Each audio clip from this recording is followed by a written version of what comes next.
Tim, thanks for being here. Big picture, what's your reaction to the ruling by the U.S. Supreme Court today, barring Colorado and any state from removing Trump from the ballot under the 14th Amendment? Yeah, it's not a big surprise. I think anybody watching the oral arguments, expected that it would go that way, and not only that it would go that way, that it would be unanimous. And I think it was a good decision, particularly on the issue of this is not a state's issue. The states don't have the power to pick federal officers. So what do you make of the court choosing not to address at all whether Trump's actions on and around January 6th qualify as engaging in an insurrection? Well, Ellie has said it correctly. It wasn't an issue that was really before them, and I think that they would really want to try and avoid that and keep it as narrow as possible. And obviously, that was one of the issues between the different opinions, is how narrow they were. But to actually come to a factual finding, I don't think is something that would have been properly before them to begin with. Plus you have different bodies that have reached different conclusions on that.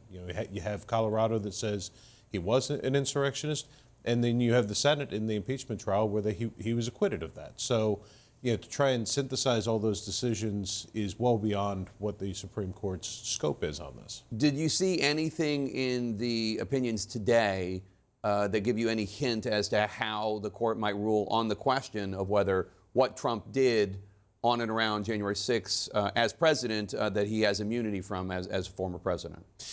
I thought it was kind of interesting how the dissenting opinions, or rather the concurring opinions, were saying that the majority went beyond the scope of the questions that were asked. Mm-hmm. And one of the things, if you look at the manner in which they granted cert for the immunity, they changed the question. They narrowed it and they changed it from what either side had asked for. So they've kind of thrown out the whole impeachment judgment clause, and they've thrown out blanket immunity.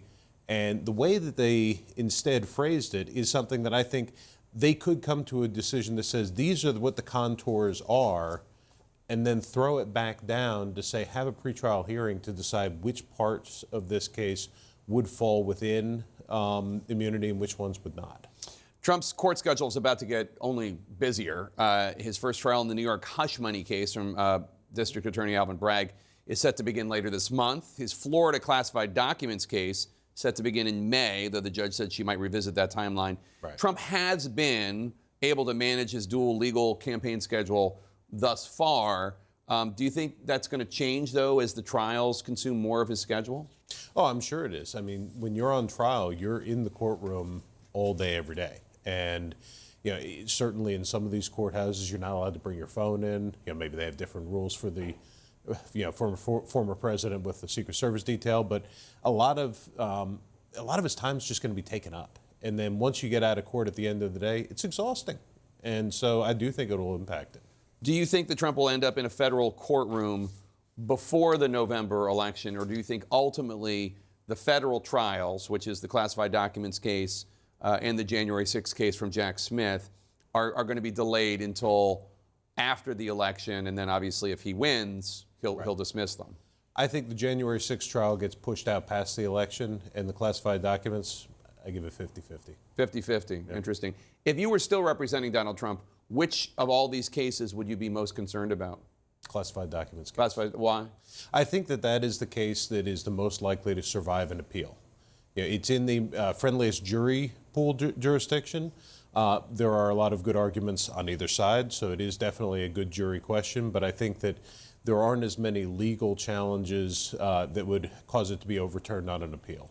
All right, Tim Parlatore, always good to see you. Thank you, sir.